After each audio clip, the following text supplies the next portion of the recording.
प्रागुत्पत्तेश्च कार्यस्य असत्वे उत्पत्तिः अकर्तृका निरात्मिका च स्यात्। उत्पत्तिश्च नाम क्रिया सा सकर्तृकैव भवितुमर्हति गत्यादिवत्। क्रिया च नाम स्याद् अकर्तृका चेति विप्रतिषिध्येत। इदं किमुच्यते इत्युक्ते घटः उत्पद्यते इत्यस्ति किल, अत्र उत्पत्तिक्रिया उच्यते। अस्याः उत्पत्तिक्रियायाः कर्ता कः? न, घटः कर्ता।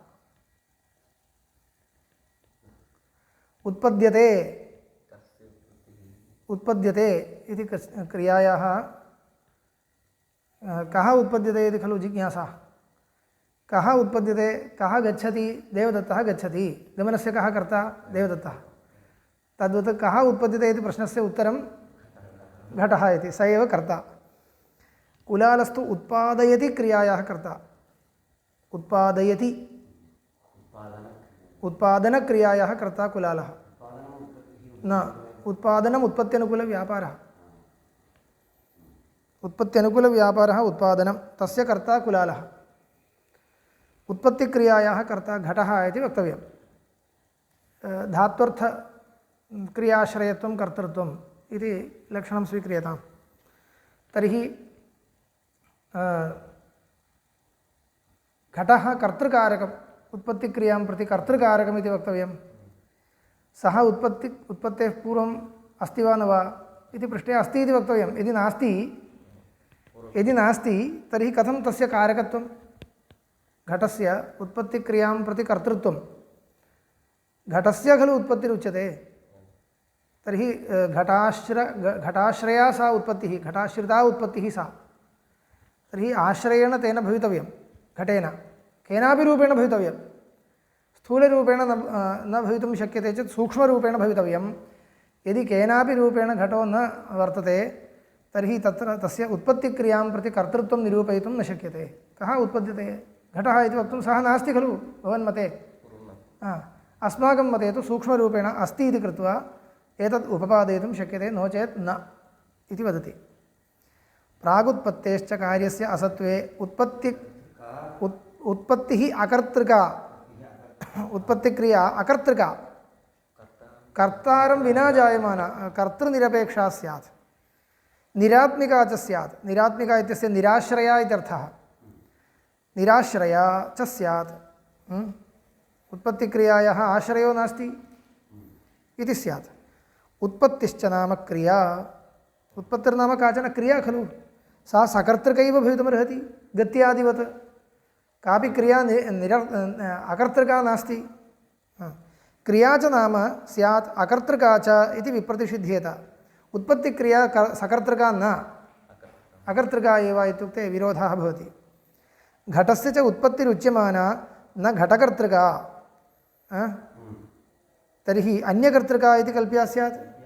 घटस्य उत्पत्तिः उच्यते, घटः उत्पद्यते इति। इयं घटकर्तृका उत्पत्तिर्न इत्युक्ते अन्यकर्तृका इति वक्तव्यं स्यात्।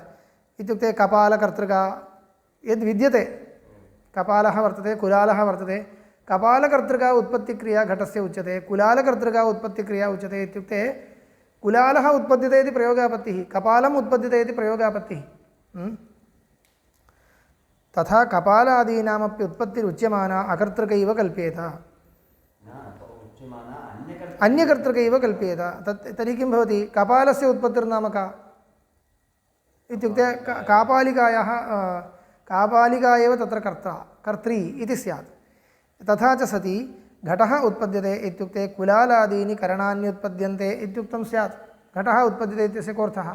कुलालः उत्पद्यते, कपालम् उत्पद्यते इत्येवम् अर्थः स्यात्। न च लोके घटोत्पत्तिरित्युक्ते कुलालादीनामपि उत्पद्यमानता प्रतीयते, उत्पन्नता प्रतीतेः। ते पूर्वमेव उत्पन्नाः, इदानीं न उत्पद्यमानाः। तस्मात् इदानीं यः उत्पद्यमानः पदार्थः स एव उत्पत्तिक्रियायाः कर्ता इति वक्तव्यं। स तु घट एव। सः सर्वथा नास्ति भवन्मते चेत् घटः उत्पद्यते इति प्रयोगस्य असङ्गतिः, एका युक्तिः। अथ एतदुपरि पृच्छति नैयायिकः, अथ स्वकारणसत्तासम्बन्ध एव उत्पत्तिः आत्मलाभश्च कार्यस्य इति चेत् इति। तत्र अंशद्वयं तत्र स्वकारणसम्बन्धः अथवा सत्तासम्बन्धः उत्पत्तिर्नाम भवदुक्तरीत्या काचन क्रिया न एतदुपरि कोटिः नैयायिकस्य उत्पत्तिः इत्युक्ते एका क्रिया इति स्वीकृत्य तस्य कारकापेक्षा अस्ति इति भवता उक्तं तथा न उत्पत्तिर्नाम कारणसम्बन्धः अथवा सत्तासम्बन्धः घटरूपस्य कार्यस्य कारणेन कपालेन सह यः समवायः सः घटस्य उत्पत्तिः अथवा घटरूपस्य कार्यस्य सत्ताजात्या सम्बन्धः सत्तया सम्बन्धः इयमेव उत्पत्तिः एवञ्च उत्पत्तिर्नाम सम्बन्धपदार्थः सम्बन्धः सः न तु क्रिया इति उत्पत्तिः वस्तुगत्या उत्पत्तिर्नाम आद्यक्षणसम्बन्धः इति वदन्ति आद्यक्षणसम्बन्धो वा सत्ताजातिसम्बन्धो वा कारणेन सम्बन्धो वा यत्किमपि एकं वक्तुं शक्यते आम् एवम् आद्यक्षणः इति कश्चित् क्षणः कल्पनीयः आद्यक्षणसम्बन्धः उत्पत्तिः इति वदन्ति भवतु एवञ्च उत्पत्तिर्नाम क्रिया न तस्मात् अत्र पूर्वोक्तदोषः न आपादयितुं शक्यते इति उपरि कोटिः अथ स्वकारणसत्तासम्बन्ध एव उत्पत्तिः आत्मलाभश्च कार्यस्य आत्मलाभो नाम उत्पत्तिः इत्येव आत्मलाभः उत्पत्तिः आत्मलाभश्च इत्युक्ते वस्तुगत्या उत्पत्तिः इत्येव अर्थः स्वरूपनिष्पत्तिः आत्मलाभः इति कार्यस्य इति चेत् तत्र उच्यते कथम् अलब्धात्मकं सम्बध्येत इति वक्तव्यं तत्रापि अयमेव दोषः अयमेव दोषो नाम असत्कार्यवादे तदपि निरूपयितुं न शक्यते अलब्धात्मकं वस्तु कथं सम्बध्यते कारणेन सम्बन्ध एव उत्पत्तिः इत्युच्यते चेत् किं सतः सम्बन्धो वा असतः सम्बन्धो वा इति सतः खलु सम्बन्धो वक्तव्यः असतः कथं सम्बन्धः उत्पत्तिर्नाम आद्यक्षणसम्बन्धः इति खलु वक्तव्यं ततः परं न उत्पत्तिर्नाम का ततः परं सम्बन्धो भविष्यति सद्भविष्यति एवं न उत्पत्तिर्नाम का आद्यक्षणसम्बन्धः इत्युक्ते कस्य कार्यस्य तर्हि सम्बन्धकाले कार्यमस्ति वा न वा सम्बन्धकाले सम्बन्धात् काले न सम्बन्धात् प्रागेव भवितव्यं सम्बन्धात् प्रागेव तेन सता भवितव्यं कार्येण इदम् अयं सत्पदार्थः इति कृत्वा खलु अनेन सम्बन्धः मया कारयितुं शक्यते अविद्यमानेन सम्बन्धः कारयितुं न शक्यते तस्मात् एतत् तत्र उत्पत्तिर्नाम सत्तासम्बन्धः इति वा कारणसम्बन्धः इति वा कालसम्बन्धः इति वा किमपि उच्यतां सर्वथापि तस्य अलब्धसत्तात्मकत्वं न वक्तव्यं किन्तु लब्धसत्तात्मकत्वमेव वक्तव्यं कार्यं लब्धसत्तात्मकं सत् कारणेन सम्बध्यते इति वक्तव्यं सत्ताजातिः इति किञ्चित् पदार्थान्तरं तद्रीत्या सत्ताजातिरूपेण पदार्थान्तरेण सम्बन्धोऽपि सतः एव वक्तव्यः तदर्थमपि एकम् अन्यत् सत्त्वं स्वरूपसत्त्वं वक्तव्यं किमपि वक्तव्यमेव इति कथम् अलब्धसत्तात्मकं सम्बध्येत इति वक्तव्यं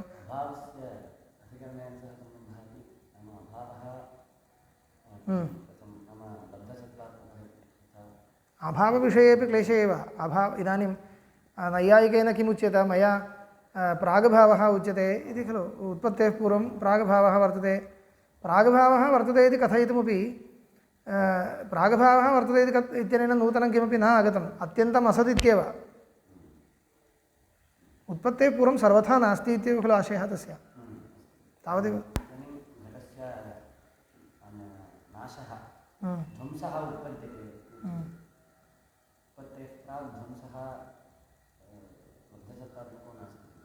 ध्वंसो नाम अनभिव्यक्तिः इत्येव ध्वंसो नाम एतावत्पर्यन्तं इदानीं सत्कार्यवाददृष्ट्या ध्वंसो नाम अत्यन्तं निरन्वयविनाशः न स्वीक्रियते सूक्ष्मरूपतां गच्छति अयमेव ध्वंसः किम्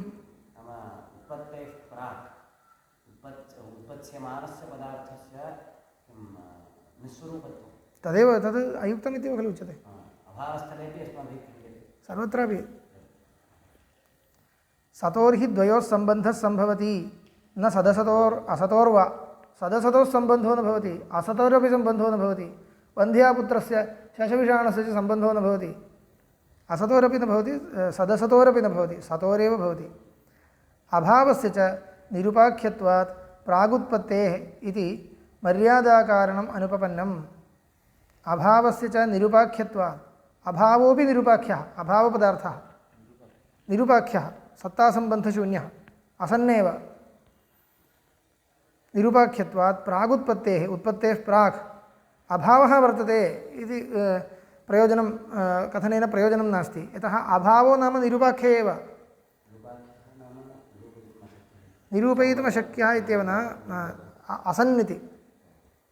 अभावोऽपि असन्नेव। अभावो नाम न किमपि न प्रतीयते तावदेव खलु अभावः इत्युक्ते। तर्हि तत् उत्पत्तेः पूर्वम् अभावः वर्तते, सः प्राग्भावः इत्युच्यते इत्यादि मर्यादाकरणमयुक्तं। तत्र असतः मर्यादा न भवति। मर्यादा नाम उत्पत्तेः पूर्वं वर्तते, पश्चात् वर्तते इत्यादि कालमर्यादा। उत्पत्तेः पूर्वम् इति कालमर्यादा उच्यते खलु। उत्पत्तेः पूर्वं विद्यमानः अभावः प्राग्भावः इति, सः असन्नेव न भवति। निरुपाख्यत्वात् प्रागुत्पत्तेः इति मर्यादाकरणम् अनुपपन्नं, तदेव कालपरिच्छेदो न भवति। सतां हि लोके क्षेत्रगुहादीनां मर्यादा दृष्टा न अभावस्य। गृहादीनां, क्षेत्रगृहादीनां मर्यादा दृष्टा, कालसम्बन्धो दृष्टः, न अभावस्य। न हि वन्ध्यापुत्रो राजा बभूव प्राक् पूर्णवर्मणः अभिषेकात् इत्येवं जातीयकेन मर्यादाकरणेन निरुपाख्यो वन्ध्यापुत्रः राजा बभूव भवति भविष्यति इति वा विशेष्यते। तत्र विशेषणमेव दातुं न शक्यते इति। वन्ध्यापुत्रः प्राक् पूर्णवर्मणः, पूर्णवर्मा इति कश्चन राजा, तस्य अभिषेकात् प्राक् अयम् एव राजा आसीत् इत्यादि कल्पनवदेव इदं भविष्यति। यदि च वन्ध्यापुत्रेपि कारकव्यापारात् ऊर्ध्वं, वन्ध्यापुत्रोऽपि कारकव्यापारात् ऊर्ध्वम् अभविष्यत्, ततः इदमप्युपापत्स्यत। तर्कः उच्यते, यदि अत्यन्तम् असन् घटः उत्पद्यते तर्हि वन्ध्यापुत्रोऽपि कारकव्यापारेण उत्पद्यताम् अभविष्यत्, परन्तु न भविष्यति। यदि च वन्ध्यापुत्रोऽपि कारकव्यापारात् ऊर्ध्वम् अभविष्यत्, वन्ध्यापुत्रोऽपि यदि उत्पद्येत तर्हि इदमपि उपापत्स्यत, तदा एव इदम् उपपद्येत, उपापत्स्यत। कार्याभावेपि उपापत्स्यत इति लृङ्, एवम् उत्पत्तुमर्हति, उपद्येत, उपापत्स्यत।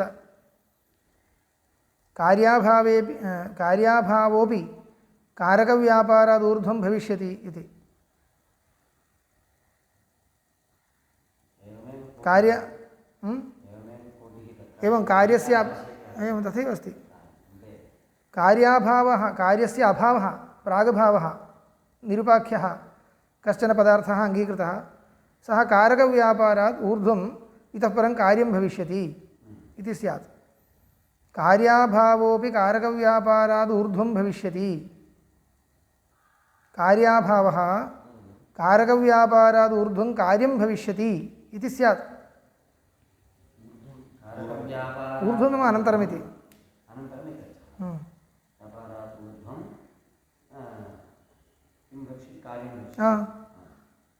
प्राग् अभावः पश्चात् भावरूपो भविष्यति इत्येवं कल्प्येत। एतत् सर्वं न अभावस्य भावत्वं स्यात् इत्यादिकम्। अभावस्य भावत्वं तेनापि नोच्यते खलु, तद्वदेव इदमपि इति। यथा प्रागभाव एव घटो भविष्यति इति नोच्यते, प्रागभावस्य अभावस्य भावत्वं प्राप्यते इति भवता नोच्यते, तद्वदेव असतः सत्वं प्राप्स्यते इत्यपि न शक्यते। वयं तु पश्यामः वन्ध्यापुत्रस्य कार्याभावस्य च अभावत्वाविशेषात् यथा वन्ध्यापुत्रः कारकव्यापारात् ऊर्ध्वं न भविष्यति, एवं कार्याभावोऽपि कारकव्यापारात् ऊर्ध्वं न भविष्यति। वयं भवता उच्यमानः यः प्रागभावः सोऽपि वन्ध्यापुत्रतुल्य एव अस्माभिः गण्यते इति। प्रागभावः वर्तते इति कल्पनेन किमपि प्रयोजनं नास्ति। अग्रे ननु एवं सति कारकव्यापारः अनर्थकप्रसज्येत।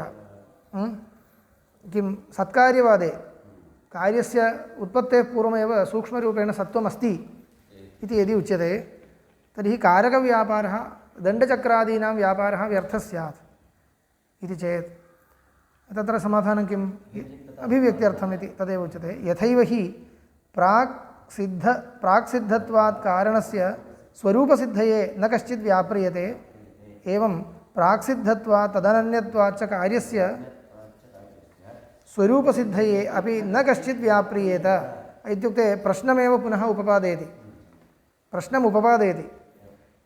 यदि प्राक्सिद्धं कार्यम् उत्पत्तेः प्रागेव सिद्धं तर्हि कारकव्यापारः किमर्थो भवति इति वक्तव्यं। स्वरूपं तु प्रागेव अस्ति इति खलु भवता उच्यते अनन्यत्वात्। अतः कारकव्यापारार्थवत्वाय मन्यामहे प्रागुत्पत्तेरभावः कार्यस्य इति।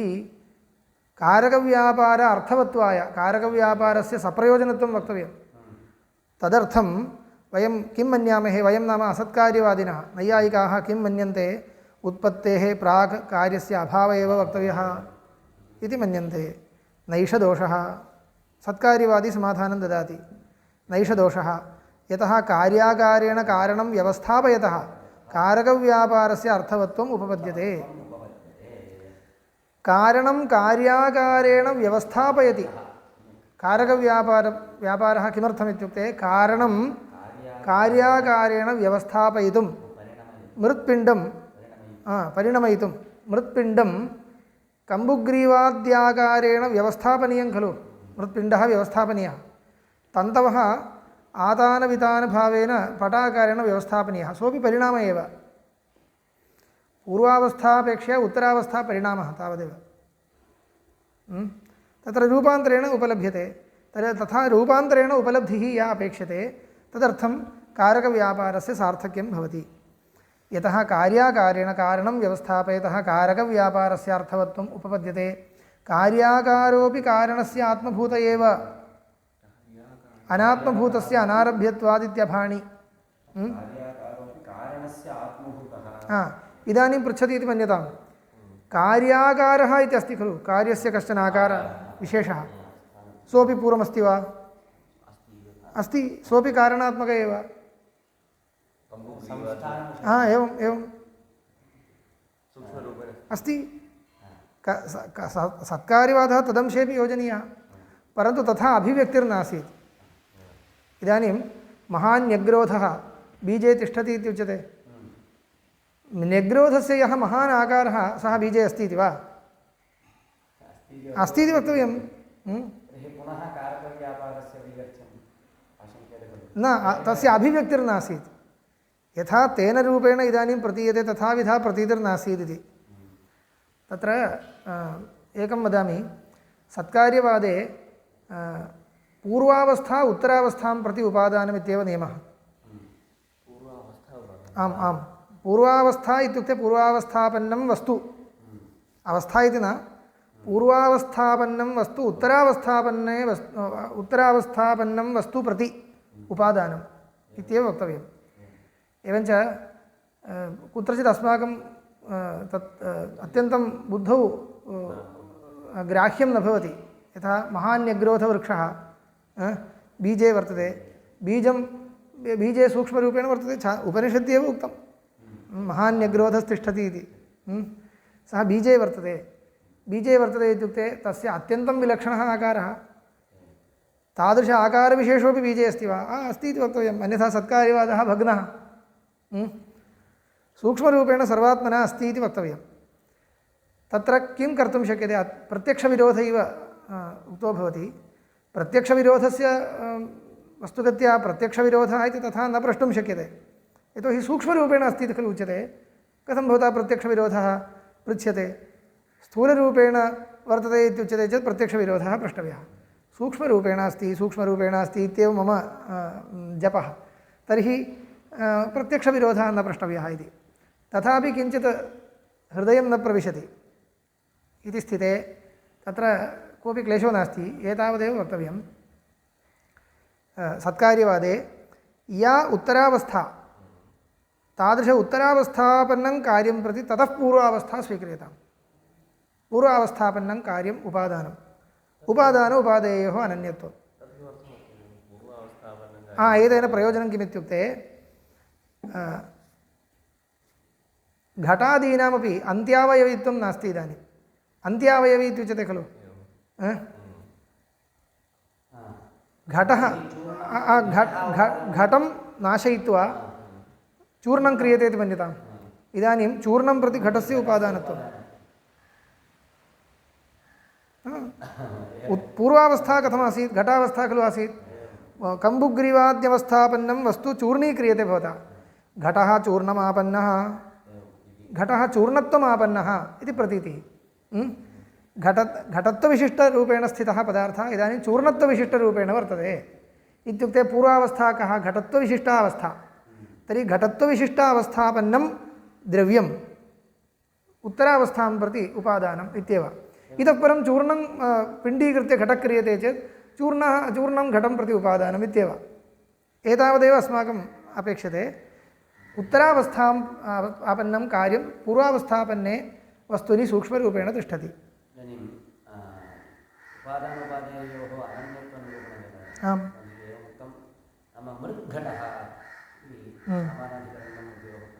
एवं अस्ति अस्ति अस्ति तदेव कथम् उच्यते यः घटः आसीत् स एव इदानीं चूर्णं जातं चूर्णीभूतः इदानीं घटत्ववती चूर्णत्वं वर्तते इति इदानीं यत् अवस्थाभेदेन कालभेदेन घटत्ववान् यः पदार्थो दृष्टः स एव इदानीं चूर्णत्ववान् जातः घटत्वचूर्णत्वयोः समानाधिकरणमेव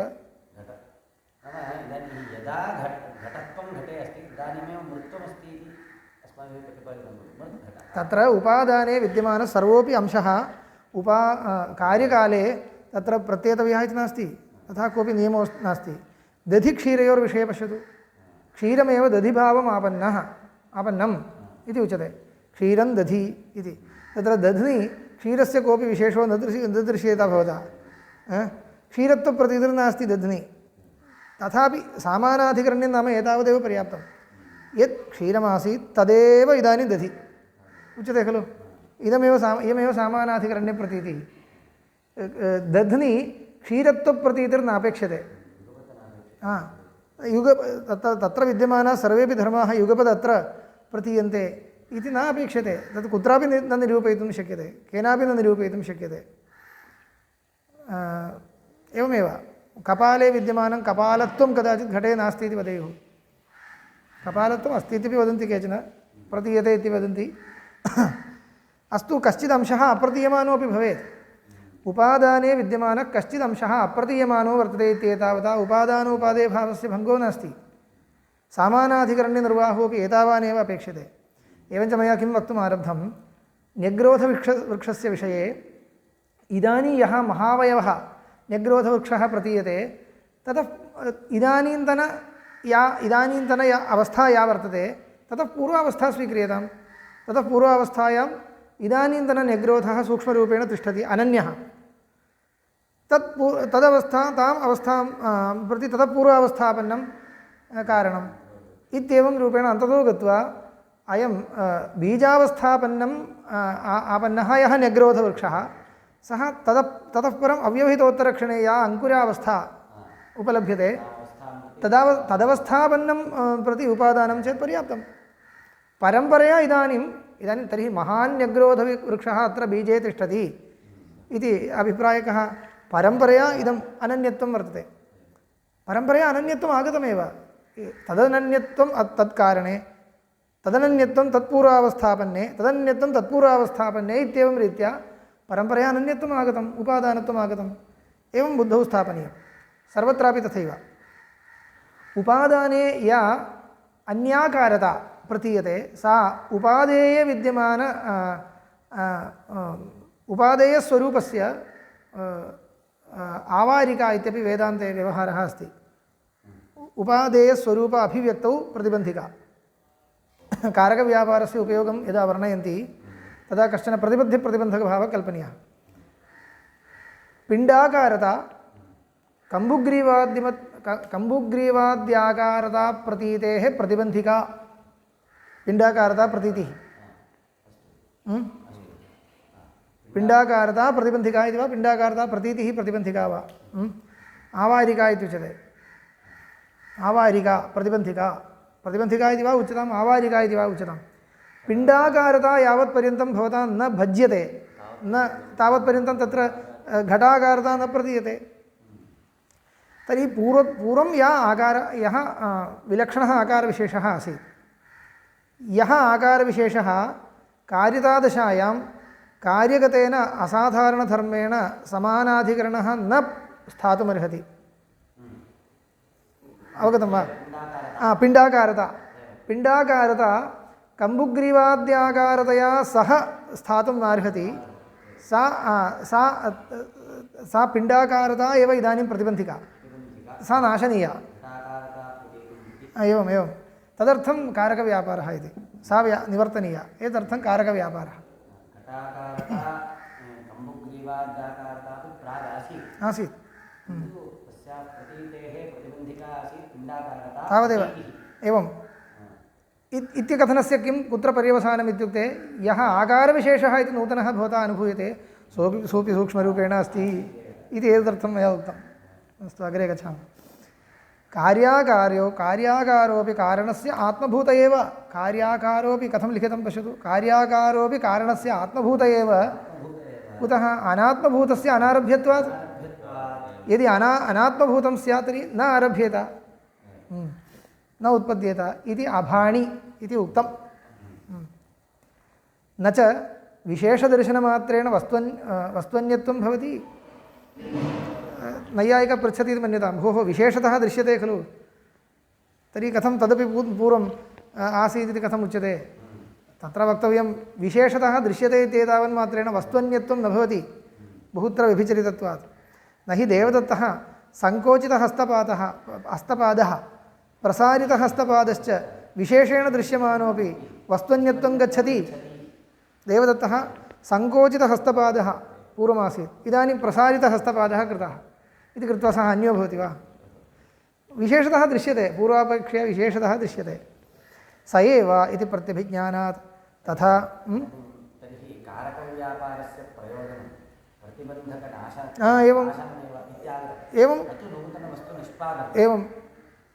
एवं तदेव तत्र शिलायाम्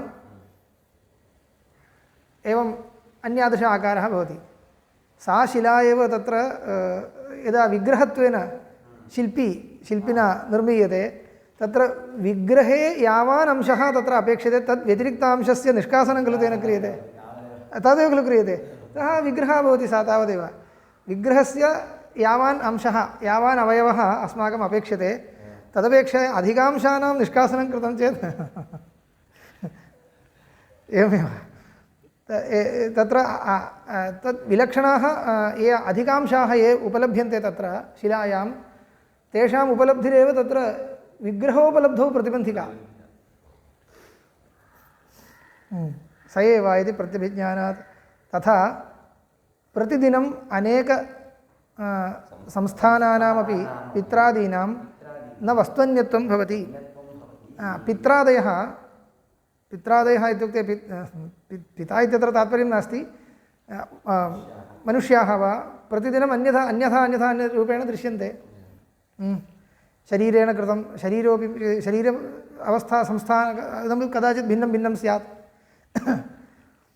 प्रतिदिनम् अनेकसंस्थानानामपि पित्रादीनां न वस्त्वन्यत्वं भवति मम पिता मम भ्राता मम पुत्रः इति प्रत्यभिज्ञानात्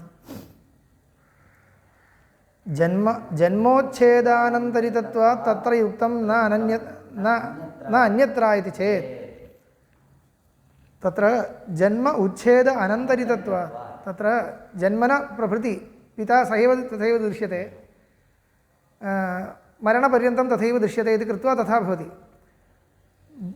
उच्छेदो नाम मरणम् अत्र जन्म वा मरणं वा मध्ये जातं चेत् ततः परं प्रतिभिज्ञा भवति वा तत्तु न भवति तावत्पर्यन्तं तथैव सादृश्यमात्रेण प्रतिभिज्ञा उपपादनीया इति तात्पर्यं वस्तुगत्या वस्त्वन्यत्वमस्ति तथापि सादृश्यमात्रेण तथा प्रत्यभिज्ञा अत एव जन्मनः प्राक् मरणानन्तरं च प्रत्यभिज्ञा न भवति अन्य जन्मान्तरे सः दृश्यते चेत् शरीरान्तरमादाय दृश्यते चेत् न प्रत्यभिज्ञा भवति तत्र अत एव जन्म व्यवहारो नास्ति जायते इति व्यवहारो नास्ति मध्ये यदि परिणामो जातश्चेदपि जायते इति व्यवहारो नास्ति परिणामानन्तरमपि परिणाममात्रं तत् जन्म नास्ति इत्येव उच्यते जन्म वा उच्छेदो वा जातश्चेत् ततः परं प्रत्यभिज्ञा नास्ति इति उदाहरणम् उच्यते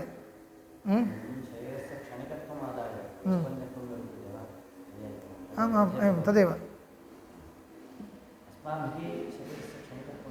तदेव सर्वथा उच्छेदो जातश्चेत् ततः परं प्रत्यभिज्ञा न भवति किल इत्युक्ते तत्र उच्यते न क्षीरादीनामपि दध्याकारसंस्थानस्य प्रत्यक्षत्वात् इति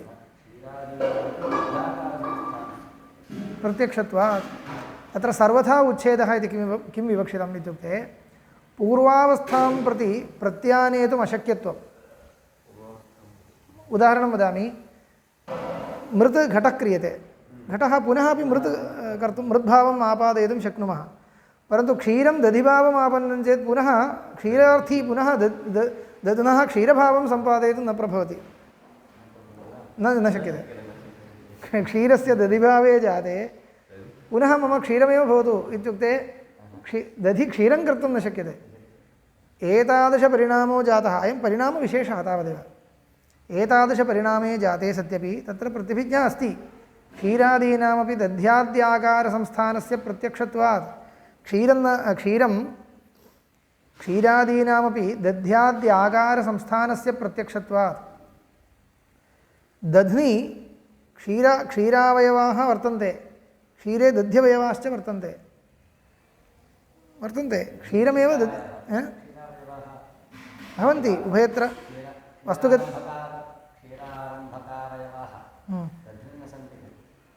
क्षीरारम्भकाः अवयवाः इत्युक्ते यद्यपि सन्ति परन्तु क्षीरम् आरब्धुं न शक्नुवन्ति ते तावदेव न सन्ति इति न वक्तव्यं दध्नि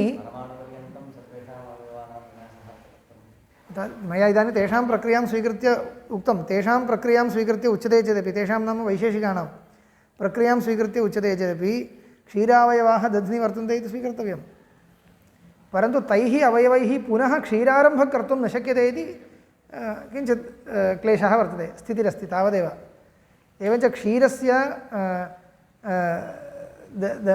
किं क्षीरे दध्नः सूक्ष्मरूपेण स्थितिः दध्नि क्षीरस्यापि स्थितिः एतत् सर्वं वर्तते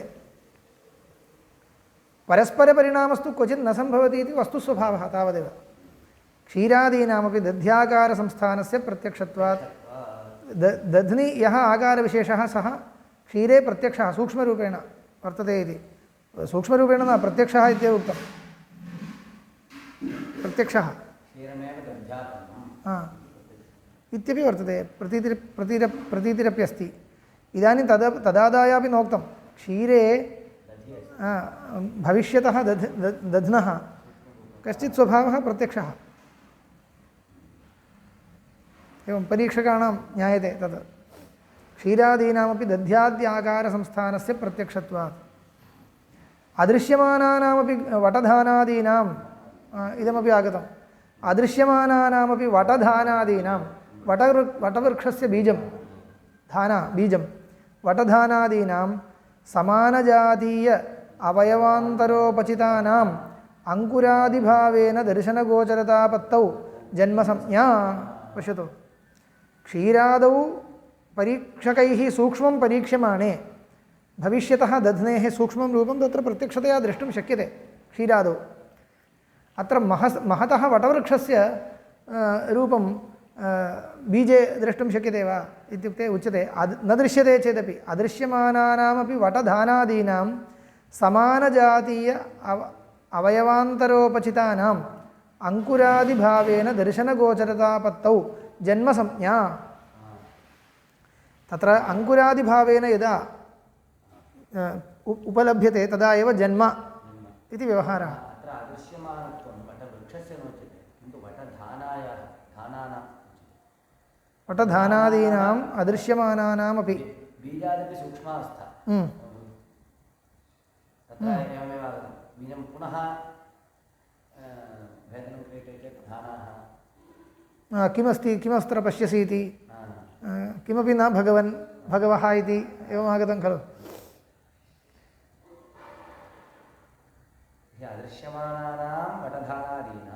वटधानादीनाम् अदृश्यमानानाम् इत्युक्ते तथैव वक्तुं शक्यते वा धानाः दृश्यन्ते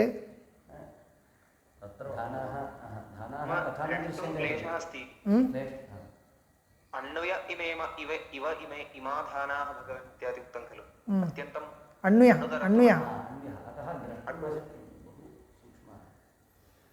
तथा अस्तु तथा योजयामः अदृश्यमानानामपि वटधानादीनां समानजातीय अवयवान्तरोपचितानाम् अङ्कुरादिभावेन दर्शनगोचरतापत्तौ यदा अङ्कुरभावं प्राप्नोति तदानीं दर्शनगोचरता भवति तदानीं जन्म अत्र धानाः अदृश्यमानाः इति कुतः उक्तम् इत्युक्ते अत्र तस्य स्थूलं रूपं दृश्यते अस्माकं परन्तु यस्य अंशस्य तत्र अङ्कुरभाव आपत्तिः तद् सः अंशः अत्यन्तं सूक्ष्मः इति दर्शनगोचरतापत्तौ जन्मसंज्ञा एवञ्च इदं किमर्थम् उक्तं जायते इति कदा व्यवहारः यत् सूक्ष्मरूपेण स्थितं स्थूलरूपेण अभिव्यज्यते तदा जायते इति व्यवहारः तदर्थम् उक्तं तेषामेव अवयवानाम् अपचयवशात् अदर्शनापत्तौ उच्छेदसंज्ञा यदा पुनः अदर्शनं गच्छति तदानीम् उच्छेदः इति उच्यते नाशः इति उच्यते वस्तुगत्या अत्यन्तम् उच्छेदो वा अत्यन्तं नूतनस्य उत्पत्तिर्वा नास्ति तत्र ईदृग्जन्मोच्छेद अन्तरितत्वाच्च चेद् असतः सत्त्वापत्तिः सतश्च असत्त्वापत्तिस्तथा सति गर्भवासिनः उत्तानशायिनश्च भेदप्रसङ्गः इति असतः सत्त्वा तदेव इदानीं यदुक्तं किमुक्तं सूक्ष्मरूपेण स्थितस्य सतः एव यदा स्थूलरूपेण अभिव्यक्तिर्भवति तदानीं जन्म इति वक्तव्यम् एवमेव स्थूलरूपेण स्थितस्य यदा अनभिव्यक्तिः सूक्ष्मरूपताप्राप्तिः भवति तदा नाशः इति वक्तव्यं तावदेव एतावन्मात्रेण इमौ यौ जन्मनाशौ सः तौ यदि असतः भवेताम् इदानीम् उक्तौ यौ जन्मनाशौ तौ असतः यदि भवेताम् असतः सत्त्वं यदि उच्येत सतश्च असत्त्वापत्तिः इति यदि उच्येत जन्म इत्युक्ते सतः असतः सत्त्वापत्तिः जन्म नाशो नाम सतः असत्त्वापत्तिः इति एवं यदि उच्येत एवं न वक्तव्यमिति यदि एवम् उच्येत तर्हि गर्भवासिनः उत्तानशायिनश्च भेदप्रसङ्गः गर्भवासी इत्युक्ते गर्भस्थः शिशुः सः गर्भात् बहिरागतः उत्तानशायी नाम एवम् अस्माभिः शिशुः स्थाप्यते खलु एवं शेते खलु सः उत्तानशायी इति सः अन्यो वा गर्भे यः आसीत् स एव इदानीं बहिरागतः एवञ्च एतावत्पर्यन्तं न दृष्टः इदानीं दृश्यते तावन्मात्रेण भेदः अस्ति वा नास्ति खलु इति तावानेव विषयः तथा च यौवनस्थाविरेष्वपि भेदप्रसङ्गः एवं बाल्यावस्थायां यादृशं शरीरं तदिदानीं न दृश्यते इत्येवं भेदप्रसङ्गः नेष्यते भेदः अस्तु इति न वक्तव्यं तदेव इदं शरीरम् इति प्रतिभिज्ञा अस्ति सादृश्यमात्रेण उपपादनीया इति किमर्थं वस्तु अनन्यत्वे स्थिते मुख्या एव प्रतिभिज्ञा भवतु वस्तु अन्यत्वे मानान्तरेण सिद्धे सति अगत्या उपपादनीयं सादृश्यमात्रेण प्रतिभिज्ञा इति एवञ्च सादृश्यमात्रेण प्रतिभिज्ञा भवतु इति मुख्यकल्पो न तदेव इदं स एव अयम् आगतः बाल्ये यः त्वया तत्र ग्रामे दृष्टः स एव इदानीं नगरम् आगतः इति स्थले मुख्या एव प्रतिभिज्ञा अनुभूयते अतः सादृश्यमात्रेण इति किमर्थं वक्तव्यमिति तथा च बाल्ययौवनस्थाविरेष्वपि भेदप्रसङ्गः तत्र भामतीकारैरुक्तं न हि बाल्यस्थविरयोः शरीरयोः मनागपि प्रत्यभिज्ञागन्धो वर्तते स्वल्पोपि प्रत्यभिज्ञा एव नास्ति इति सर्वथा नास्ति इति उक्तं तद् नैयायिकमतम् आदाय उक्तं तत्र ग्रन्थारम्भे अस्ति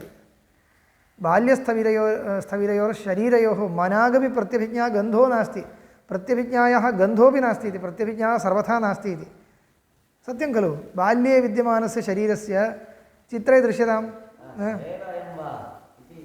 इत्येव आश्चर्यमेव भवति परन्तु तथा वक्तुं न शक्यते मनाग् प्रत्यभिज्ञा गन्धः नास्ति इति उक्तं परन्तु मनाग् अस्ति सूक्ष्मं परीक्ष्यमाणे सति एवमेव अस्य नासिका एवमेव अस्ति चक्षुषी एवमेव स्तः तथैव परिणामं प्राप्तः इत्येव एवञ्च भामत्यां पूर्वपक्षमतानुसारेण पूर्वपक्षिभाषया उक्तं सूक्ष्मेक्षिकया परीक्ष्यमाणे प्रत्यभिज्ञा अस्त्येव तथा च बाल्ययौवनस्थाविरेष्वपि भेदप्रसङ्गः पित्रादिव्यवहारलोपप्रसङ्गश्च यतः अयम् अन्यः जातः इति स्यात् किञ्चित् शरीरस्य परिणामे प्राप्ते अन्यः जातः इति स्यात् तत्र छिन्नेपि पुच्छे श्वा श्वा एव इति उच्यते वैयाकरणैः एकदेशविकृतम् अनन्यवत् इति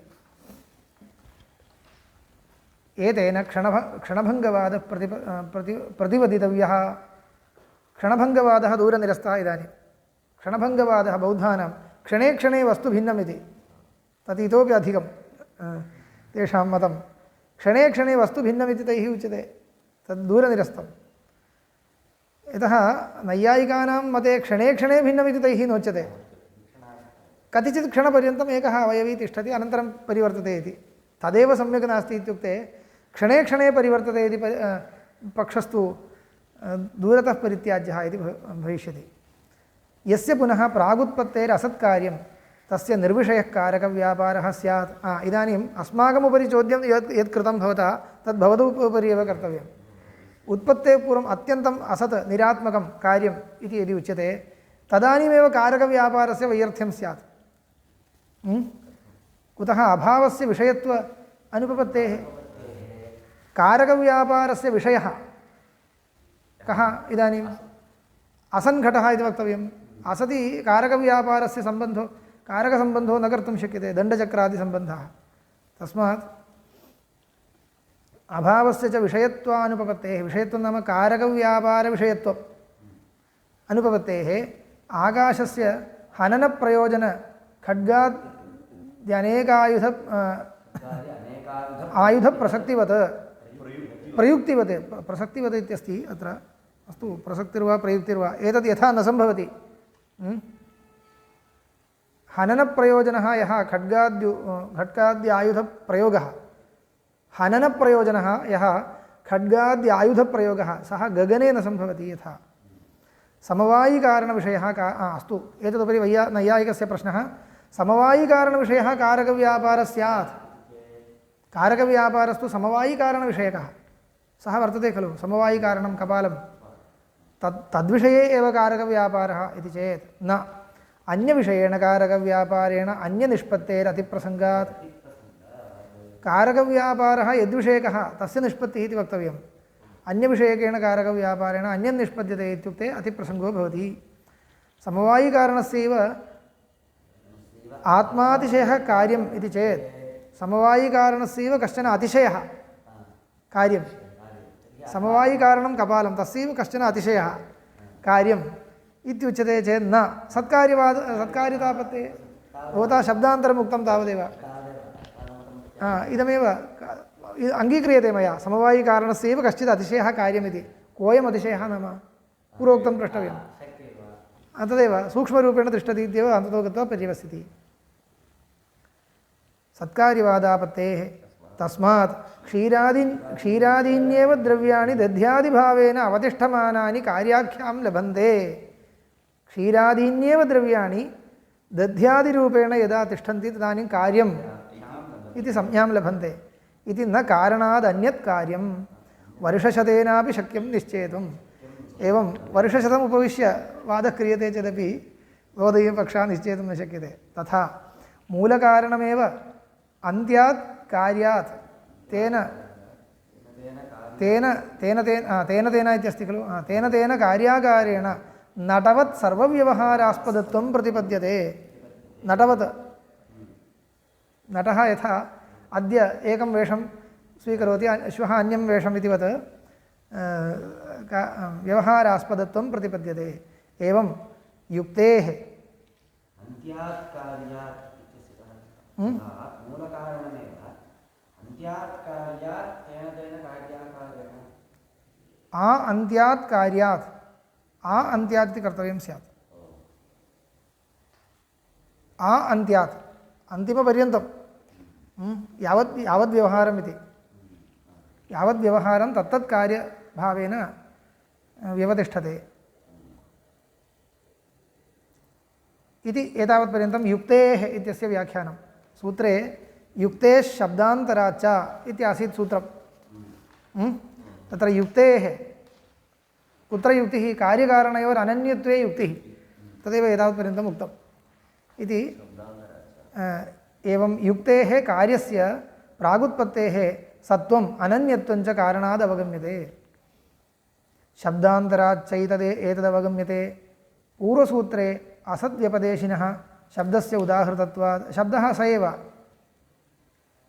पूर्वसूत्रे असद्व्यपदेशिनः शब्दस्य उदाहृतत्वात् ततो अन्यः सद्व्यपदेशी शब्दः शब्दान्तरम् इत्युक्ते शब्दादिति पर्याप्तं खलु शब्दान्तरम् इति किमर्थमिति सूत्रे युक्तेः शब्दाच्च इति सूत्रयितव्ये युक्तेः शब्दान्तराच्च इति किमर्थं सूत्रितम् इति चेत् पूर्वस्मिन् सूत्रे शब्दद्वयम् उदाहृतम् एकं तु असद्व्यपदेशी शब्दः असदेव इदम् अग्र आसीत् इति अन्यः शब्दः अन्यद्वाक्यं तत् सदासीत् अथवा सदेवेदमासीत् इत्यादि तद् शब्दान्तरमित्यनेन ग्राह्यं तस्य ग्रहणाय शब्दान्तरमित्युक्तं शब्दान्तराच्च सदेव सौम्येदमग्र आसीत् एकमेव अद्वितीयम् इत्यादि तद्धैक आहुरसदेवेदमग्र आसीत् इति च असत्पक्षमुपक्षिप्य कथमसतः सज्जायेत इत्याक्षिप्य सदेव सौम्ये सत्त्वेव सौम्येदमग्र आसीत् इत्यवधारयति इदं शब्दान्तरम् एवञ्च किं भवति असद्वादपक्षं प्रतिक्षिप्य सद्वादपक्षस्य व्यवस्थापकं यद्वाक्यं तदत्र शब्दान्तरमित्यनेन उदाहर्तव्यम् इति तत्र इदं शब्दवाच्यस्य कार्यस्य प्रागुत्पत्तेः सच्छब्दवाच्येन कारणेन सामानाधिकरण्यस्य श्रूयमाणत्वात् सत्त्वानन्यत्वे प्रसिद्ध्यतः सत्त्वम् अनन्यत्वं च सत्त्वानन्यत्वे कार्यस्य उत्पत्तेः पूर्वं सत्त्वं कारणाद् अनन्यत्वं च एतद्वयं प्रसिद्ध्यति सत्त्वानन्यत्वे प्रसिद्ध्यतः द्विवचनं यदि तु प्रागुत्पत्तेरसत्कार्यं स्यात् पश्चाच्च उत्पद्यमानं कारणेन समवेयात् तदा अन्यत् कारणात् स्यात् तत्र असत्कार्यवादपक्षः केवलं युक्तिविरोधमात्रेण अस्माभिः प्रतिक्षिप्यते इति न तत्र एकविज्ञानेन सर्वविज्ञानप्रतिज्ञायाः उपपत्त्यर्थमपि असत्कार्यवादस्य प्रतिक्षेपः कर्तव्यः कार्यकारणयोरनन्यत्वं व्याख्यातव्यमस्ति इति वदति यदि एवं नोच्येत नैयायिकोक्तरीत्या उच्येत चेत् किं भवति प्रागुत्पत्तेः उत्पत्तेः प्राक् यदि तु प्रागुत्पत्तेः असत्कार्यं स्यात् कार्यम् असत् स्यात् पश्चाच्च उत्पद्यमानं कारणे समवेयात् उत्पद्यमानं सत् कारणे समवायसम्बन्धेन वर्तेत तदा यदि एवं प्रक्रिया स्वीक्रियते अन्यत् कारणात् स्यात् कार्यम् इति अनुषङ्गः कर्तव्यः कार्यं कारणात् अन्यदेव स्यात् अत्यन्तभिन्नम् इति तन्मतं स्वीकृतं स्यात् तदा किं भवति तत्र येनाश्रुतं श्रुतं भवति इति इयं प्रतिज्ञा पीड्येत अनन्यत्वन्यायम् उक्त्वा खलु इयं प्रतिज्ञा योजनीया दृष्टान्तोपि तथैव अस्ति अतः एतत् प्रतिज्ञोपपत्त्यर्थमपि कार्यकारणयोः अनन्यत्वं स्वीकर्तव्यम् इयञ्च प्रतिज्ञा किमर्थम् इति अस्माभिः पूर्वमेव ज्ञायते यदि अनन्यत्वप्रतिज्ञा श्रुत्या नोच्येत तादात्म्यं नोच्येत तदा मिथ्यात्वबोधकैर्वाक्यैः जगति प्रतिषिध्यमाने ब्रह्मणि जगत्प्रतिषेधे क्रियमाणे अन्यत्र सत्त्वापत्तिः स्यात् कारणकार्ययोः अनन्यत्वम् उक्त्वा एव इदं व्यवहर्तव्यम् अध्यारोपापवादन्यायद्वारा एव गन्तव्यम् अन्यथा निर्गुणं ब्रह्म इति किञ्चित् अस्ति तत् ज्ञानेन मोक्षः इत्येव श्रुतेरभिप्रायः। जगत् एवमेव अन्यत्र अस्ति इति श्रुत्यभिप्रायः स्यात्। श्रुत्यभिप्रायः प्रतीयेत तन्मा भूदित्येतदर्थमेव श्रुतिः उपादानोपादेय भावं श्रावयित्वा सृष्टिप्रक्रियां उपपादयति इति तु प्रसिद्धम्। एवं तस्मात् केवलं नैयायिकेन उच्यमानं सम्यक् न तत् दूषणं कर्तव्यम् इति कृत्वा वेदान्तशास्त्रे असत्कार्यवादस्य निराकरणं क्रियते इति साङ्ख्येन सह सौहृदं भवतु इति एतदर्थं न, अन्यथा तस्य उपयोगो वर्तते। इत्युक्ते कश्चित् पृच्छति मिथ्यात्ववादः खलु अन्ततो गत्वा मिथ्या मिथ्या इत्येव उच्यते, तर्हि सत्कार्यवादो वा भवतु असत्कार्यवादो वा भवतु तव किम् इत्युक्ते मिथ्यात्वसिद्धान्तस्यापि सम्यक् व्यवस्थापनाय प्रथमतः सत्कार्यवादः व्यवस्थापनीयः इत्येव।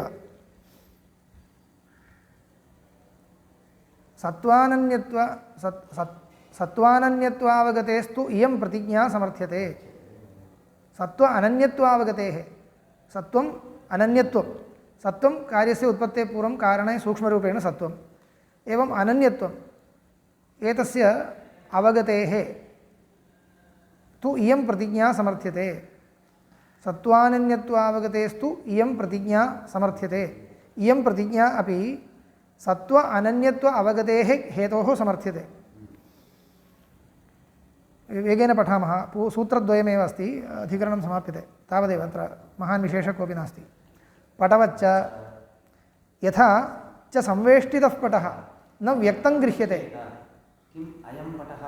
न किम् अयं पटो वा अन्यद्वा इति यदा संवेष्टितरूपेण अत्यन्तम् एवं कृत्वा स्थाप्यते तर्हि पटो वा अन्यद्वा इति कदाचित् अस्माकं शङ्का भवति। स एव प्रसारितः यत् संवेष्टितं द्रव्यं तत्पटः एव इति प्रसारणेन अभिव्यक्तो गृह्यते। यद् एतावत्पर्यन्तं संवेष्टितमासीत् तदेव इदानीं प्रसारितम् इति तादात्म्यपूर्वकं गृह्यते। तथा च संवेष्टनसमये पटः इति गृह्यमाणोऽपि पटो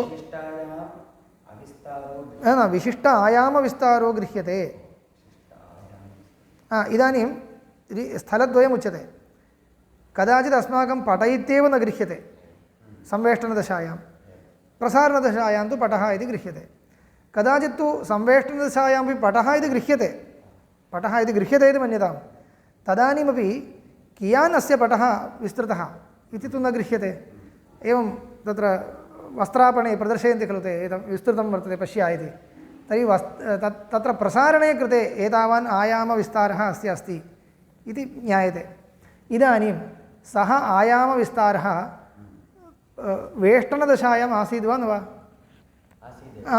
तदेव अस्माकम् उदाहरणम् इति तत् नैव दृष्टं तावदेव।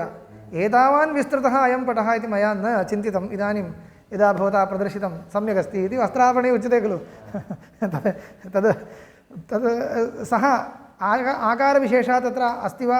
अस्ति तद्वदेव इति। यद्यपि तत्र उत्पत्त्यर्थं कारकव्यापारो नास्ति, उत्पादनम् इदानीं न कृतम्, उत्पादनं पूर्वमेव जातमस्ति। तादृश आकारविशेषविशिष्ट एव सः उत्पन्नः सन् तत्र एवं कृत्वा स्थापितः वर्तते।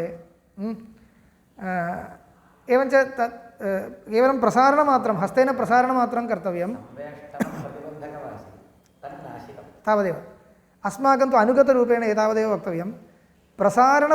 प्रसारितपटस्य अनन्तायामविस्तारः इति न, महायामविस्तारस्य अनन्तायामविस्तारः इति ब्रह्मण्येव वक्तव्यम्। अत्र किमस्ति पदं? विशिष्टायामविस्तारः।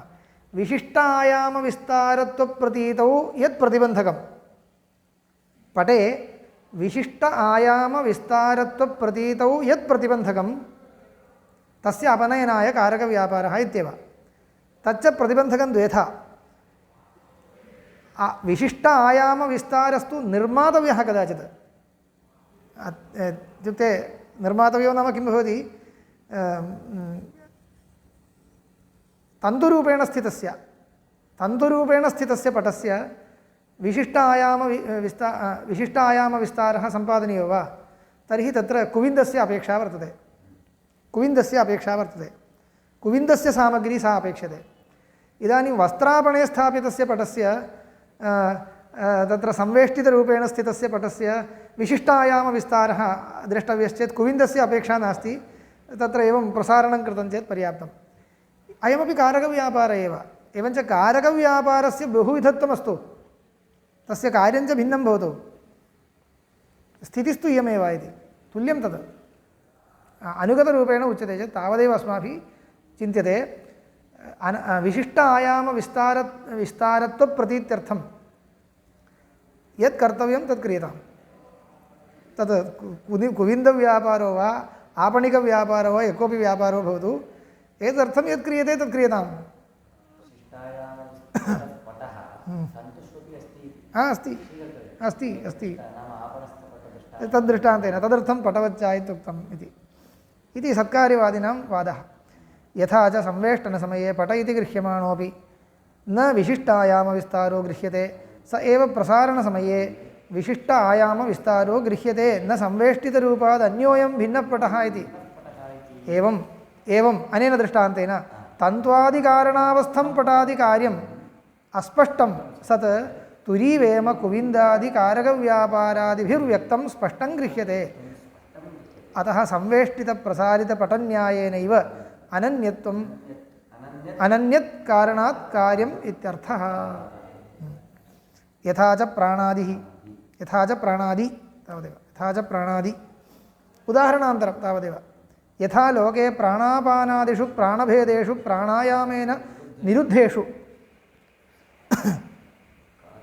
कारणमात्रेण वर्तमानेषु जीवनमात्रं कार्यं निर्वर्त्यते न आकुञ्चनप्रसारणादिकं कार्यान्तरम् इति इदं योगसूत्रेऽप्यस्ति योगिना प्राणनिरोधः क्रियते प्राणायामेन प्राणनिरोधे कृते मरणापत्तिः इति पृष्टे तथा न जीवनमात्रं कार्यं कुर्वत् प्राणसञ्चारस्तिष्ठति इति जीवनमात्रम् अन्यत् किमपि कार्यं न करोति इदानीं तु अस्माकं प्राणशक्तिः अनेकत्र उपयुज्यते गमनादिषु वा अन्यत्र वा उपयुक्ता इयं प्राणशक्तिः सा इदानीं तदानीं सूक्ष्मरूपेण तिष्ठति प्राणायामेन योगिना यदा प्राणाः निरुध्यन्ते तदानीं जीवनमात्रं परिपालयति प्राणः तदपेक्षया अधिकं कार्यं न करोति तावद्दूरं किमर्थं सुषुप्तौ अपि तथैव सुषुप्तौ अन्यकार्याय नोपयुज्यते तदेव उच्यते यथा लोके प्राणापानादिषु प्राणभेदेषु प्राणायामेन निरुद्धेषु कारणमात्ररूपेण वर्तमानेषु जीवनमात्रं कार्यं निर्वर्त्यते न आकुञ्चनप्रसारणादिकं कार्यान्तरम् आकुञ्चनप्रसारणादिकं शरीरस्य एतत् सर्वं प्राणकार्यं कारणरूपेण वायुमात्रेण इति वायुः इति कारणमिति उच्यते तस्य मूलरूपं प्राणस्य प्राणवायोः मूलरूपम् इति वायुभूतम् इति उच्यते खलु तद्रूपेण तेष्वेव प्राणभेदेषु पुनः प्रवृत्तेषु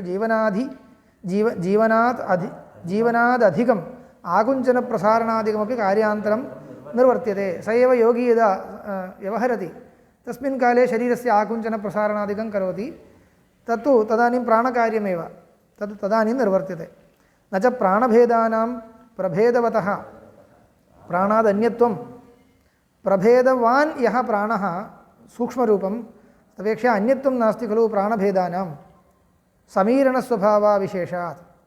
समीरणस्वभावाविशेषात् इदं नैयायिकं प्रति उच्यते नैयायिकेन तत्र किं कृतम् एकोपि उपाधिभेदात् प्राणापानादिसंज्ञां लभते इति तत्र एक एव पदार्थः उपाधिभेदेन प्राणः अपानः इति बहुकार्यं कुर्वत् उपाधिभेदमात्रं तत्र औपाधिक एव भेदः न तु वास्तविकभेदः इति तवापि सिद्धं खलु तवापि सिद्धं तद्वत् उच्यतां तत्र यथा तद्वत् चिन्त्यताम् इति सः उपदिश्यते वस्तुतो भिन्नत्वाभावेपि कार्यभेदः दृश्यते स्वभावाविशेषात् समीरणस्वभावः समीरणत्वम् इति स्वभावः ईरणस्वभावः वायुः इत्युच्यते अतः गमनस्वभावः तदा गतिमत्वम् इति तदेव स्वभावतो गतिमत्वम् एवं कार्यस्य कारणादनन्यत्वं तत्र सदा गतिमत्वम् इत्युच्यते खलु सदा इत्यस्य सदा इत्यर्थो नास्ति सर्वकालावच्छेदेन गतिमान् इत्यर्थो नास्ति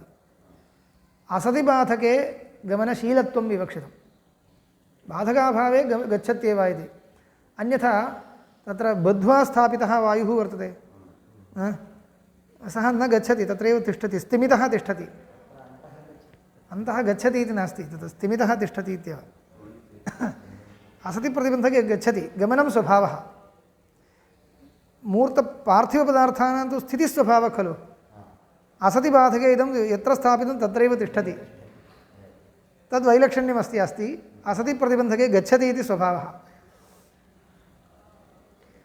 एवं कार्यस्य कारणादनन्यत्वम् अतश्च कृत्स्नस्य जगतः ब्रह्मकार्यत्वात् तदनन्यत्वाच्च सिद्धैषा श्रौती प्रतिज्ञा येन अश्रुतं श्रुतं भवत्यमतं मतम् अविज्ञातं विज्ञातम् इति।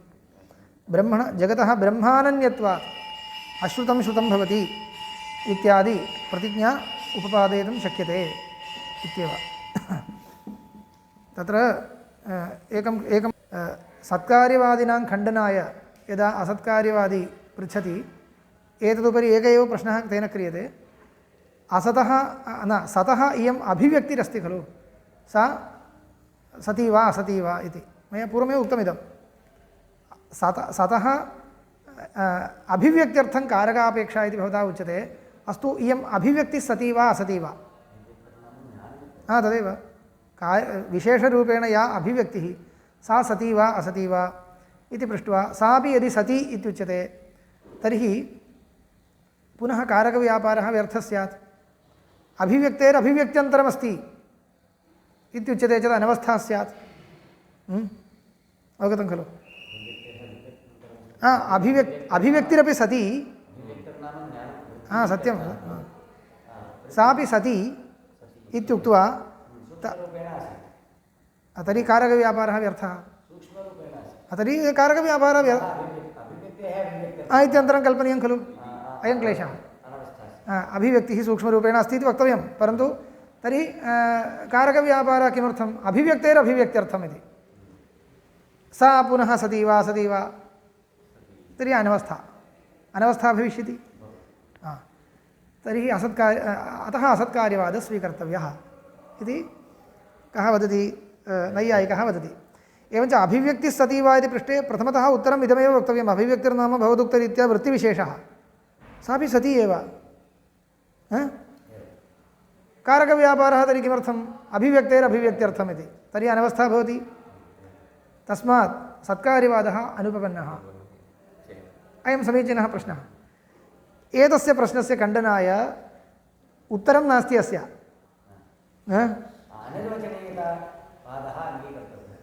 किमर्थम् इत्युक्ते एतादृशी अनवस्था भवत्पक्षेपि मया प्रष्टुं शक्यते, आपादयितुं शक्यते।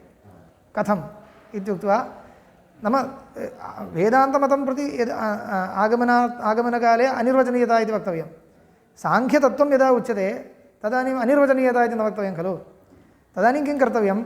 नैयायिकेन अयं प्रश्नः न कर्तव्यः, तावदेव प्रतिबन्धी दीयते। यस्तु उभयोः समो दोषः इति। कथं प्रतिबन्धी इति तत्त्वकौमुद्यां प्रतिपादितम्। असतः उत्पत्तिर्जायते इति भवता उच्यते। असतः या इयम् उत्पत्तिः सा सती वा असती वा? असतः या उत्पत्तिर्जायते कारकव्यापारेण पूर्वम् अविद्यमानस्य घटस्य अत्यन्तमसतः या उत्पत्तिर्जायते सा उत्पत्तिः सती वा असती वा? मिथ्यात्वं मिथ्या वा न वा इति तद्वत् प्रश्नः। उत्पत्तिः सती वा असती वा तत्रापि प्रष्टव्यम्। उत्पत्तिः सती इत्युक्ते सत्कार्यवादः एव भवता स्वीकृतः स्यात्। उत्पत्तिः इत्येव पूर्वं सती वा असती वा? उत्पत्तिस्तु पूर्वं सती एव इत्युक्ते सत्कार्यवादः भवतापि स्वीकृतः स्यात्। तर्हि असती इति वक्तव्यम्। उत्पत्तिस्तु असती, उत्पत्तिरेतावत्पर्यन्तं नासीत्, इदानीं कारकव्यापारेण उत्पत्तिर्जायते, उत्पत्तिर्जाता इति वयं व्यवहरामः। उत्पत्तिर्जाता इत्यस्य कोऽर्थः? उत्पत्तेरपि उत्पत्तिरस्ति, उत्पत्तिः एतावत्पर्यन्तं नास्ति, तर्हि उत्पत्तिः उत्पद्यते। उत्पत्तिः उत्पद्यते इत्यस्य कोऽर्थः? उत्पत्तेरुत्पत्तिः इत्यस्य कोऽर्थः? भोः, उत्पत्तिर्नाम आद्यक्षणसम्बन्धः। आद्यक्षणसम्बन्धः उत्पद्यते इति तर्हि अर्थो भविष्यति। आद्यक्षणसम्बन्धः उत्पद्यते इत्यस्य कोऽर्थः? आद्यक्षणसम्बन्धस्य आद्यक्षणसम्बन्धः इति आद्यक्षणसम्बन्धस्य पुनः आद्यक्षणसम्बन्धो वा तस्यापि पुनः आद्यक्षणसम्बन्धः कोऽयम् अर्थः इति तत्रापि अनवस्था जायते तुल्या निरूपयितुं न शक्यते आद्यक्षणसम्बन्धस्य आद्यक्षणसम्बन्धः एतावत्पर्यन्तम् आसीद् वा नास्ति नास्ति नास्ति इति वक्तव्यम् आद्यक्षणसम्बन्धः अपि एतावत्पर्यन्तम् आसीत् इत्युक्ते आद्यक्षणसम्बन्धः इत्येव न वक्तुं शक्यते तर्हि आद्यक्षणसम्बन्धस्य आद्यत्वं किं पुनः आद्यक्षणसम्बन्धः अन्यः कल्पनीयः एवञ्च आद्यक्षणसम्बन्धः एतावत्पर्यन्तं नासीत् इत्युक्ते उत्पद्यते इत्यर्थः तर्हि आद्यक्षणसम्बन्धस्य उत्पत्तिः उत्पत्तेरुत्पत्तिः तस्यापि उत्पत्तिः गतम् अनवस्था एवञ्च यादृशप्रश्नः त्वया मां प्रति कर्तव्यः तादृशप्रश्नः त्वां प्रति मया अपि कर्तुं शक्यते तस्मात् अयं प्रश्नः उभाभ्यां न कर्तव्यः इति तयोः किमुच्यते सौहृदम् अतएव तद् निरूपयितुं न शक्यते इत्येव तदेव निरूपयितुं न शक्यते तस्मात् किं क्रियताम् अनिर्वचनीयतावादः स्वीक्रियताम् कार्यकारणभावः दुर्निरूपः इत्येव भिन्नत्वेन वा अभिन्नत्वेन वा निर्वक्तुम् अशक्यत्वमेव अन्ततो गत्वा वक्तव्यम् इति एतदर्थम् अन्ततो गत्वा विचारपर्यवसानम् इति अवगन्तव्यम् अस्तु।